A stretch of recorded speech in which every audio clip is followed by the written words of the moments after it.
여러분 안녕하십니까, 진성호입니다. 긴급 속보입니다. 공수처가 청와대 민정수석실에 이어서 이번에는 이광철 청와대 민정비서관의 자택을 압수수색하고 있다고 방금 전 중앙일보가 보도했습니다. 야, 이거 상당히 큰 건이 터진 것 아닌가 싶기도 합니다. 자, 이광철 청와대 민정비서관 지금 사표가 수리되지 않았을 겁니다. 그래서 지금 언론들도 청와대 민정비서관이다, 청와대 전 민정비서관이다 이렇게 헷갈리고 있습니다. 이광철 비서관은 사의를 표명했지만 문재인 대통령은 후임자가 정해질 때까지 일하도록 했습니다. 어정쩡한 겁니다. 그러니까 사의는 인정하되 후임자가 올 때까지 일은 해라 뭐 이런 것 같은데, 이런 게 어디 있습니까? 이러니 문재인 대통령이 위선 내로남불 비판을 받는 겁니다. 그만큼 이광철은 문재인 대통령이 애지중지하던 왕비서관으로 불렸습니다. 직급은 민정비서관이지만 수석보다 훨씬 더 파워가 셌다.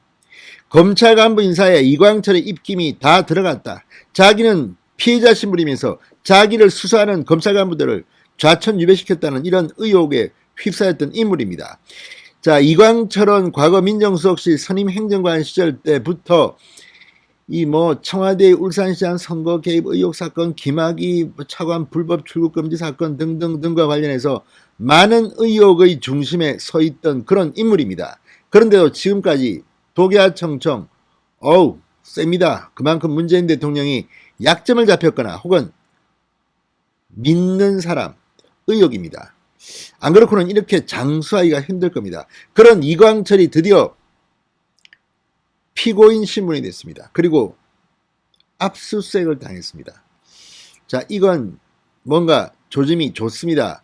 자, 당시 민정수석은 조국이었습니다. 문재인 대통령은 정권 초기에 권력을 많이 휘둘렀습니다. 그중 하나가 김학의 사건, 청와대 울산시장 선거 개입 의혹 사건 등이었는데, 그런 것들과 관련이 있는 것으로 보이는 이광철이 드디어 자택이 압수수색 당한 겁니다. 진성호의 융단 폭격 시작합니다. 이광철 청와대 민정비서관을 융단 폭격합니다. 방송에 앞서 아직 진성호 방송의 구독자가 아니신 분들은 붉은색 구독 버튼 눌러주십시오. 더 좋은 방송으로 보답하겠습니다. 자, 방금 전 중앙일보가 공수처가 이광철 청와대 민정비서관 자택을 압수수색하는 것으로 알려졌다고 일보를 보냈습니다. 자, 공수처는 이날 수사관들을 보내 이광철 비서관 자택을 압수수색하고 청와대에도 임의제출 형식으로 압수수색을 요청한 것으로 전해졌다고 보도했습니다. 자, 이광철 민정비서관 이규원 파견검사의 윤중천 면담보고서 허위 작성 의혹, 그리고 김학의 불법 출국 금지 수사 외압 과정 전반에 관한 수사를 위한 압수수색으로 추정된다고 중앙일보가 보도했습니다. 자, 이게 무슨 말이냐? 첫 번째, 윤중천 면담 보고서입니다. 이 면담 보고서는 상당히 허위 사실이 많은 것으로 보입니다. 이 면담 보고서를 이광철 민정비서관 혹은 청와대 혹은 이규원 검사가 언론에 흘린 게 아닌가 하는 의심을 받고 있습니다. 자, 김학의 출국 금지와 관련해서 당시 진보 성향의 매체들이 특종을 하기 시작합니다. 그런데 그중 상당 부분은 가짜 뉴스입니다. 그리고 그것이 지금 재판을 받고 있습니다. 1심에서 JTBC의 윤규건 전 고검장과 관련해서는 오보로 판명돼서 7천만 원, 민사소송에서 7천만 원은 엄청나게 습니다. 손석희 앵커 등이 연대해서 이 돈을 배상하라는 판결이 나왔습니다. 지금 형사사건도 수사 중입니다. 그걸 지금 공수처가 하는 겁니다. 이광철 청와대 민정비서관은 기획사정을 주도했다는 혐의도 받고 있습니다. 그러니까 이규원 파견검사가 이 가짜 보고서, 윤중천 면담보고서, 박관천 면담보고서 이걸 작성할 때 함께 있었던, 메모를 했던 A 수사관, 검찰총장 부속실에 근무하다가 압수수색을 당하고 다른 데로 지금 옮겼습니다. 자, 이걸 보면 지금 상당히 많은 것들을 공수처는 확보한 거로 보입니다. 이미 그 전에 서울중앙지검 형사 1부 변필건 부장검사 수사팀이 과거에 많은 수사를 끝내놓은 상태에서 공수처로 이관한 걸 보입니다.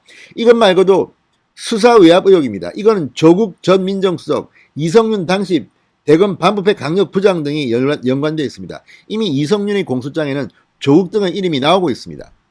자, 이제 검찰이, 공수처가 제대로 이 김학의와 관련된 이 불법 출국 금지와 관련된 사건에 연루된 많은 문재인 정권의 실세들을 어떻게 사법 처리할지가 초미의 관심사입니다.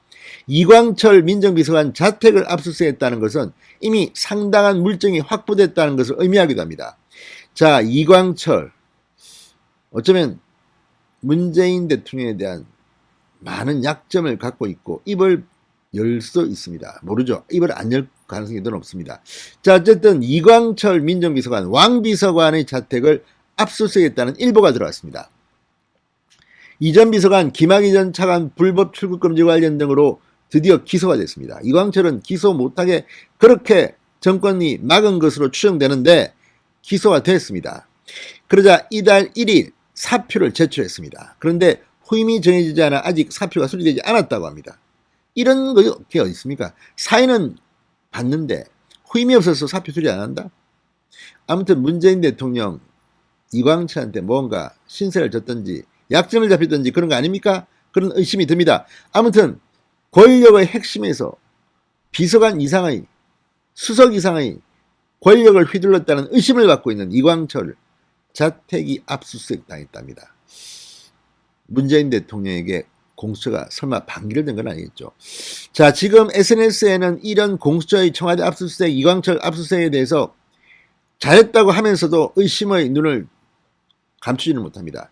흉내만 내는 거 아니야? 또 뭐 저래놓고 아무것도 없네? 이렇게 하는 거 아니냐? 국민들이 바보가 아닙니다. 자, 김진욱 공수처장의 임기가 끝나면 다음에는 다음 대통령이 누가 되든 간에 우리 쪽 사람이 된다면 한동훈 검사장을 공수처장으로 임명해서 한번 제대로 적폐 수사를 해봤으면 하는 그런 생각이 듭니다. 신성호의 융단 폭격이었습니다. 여러분 감사합니다.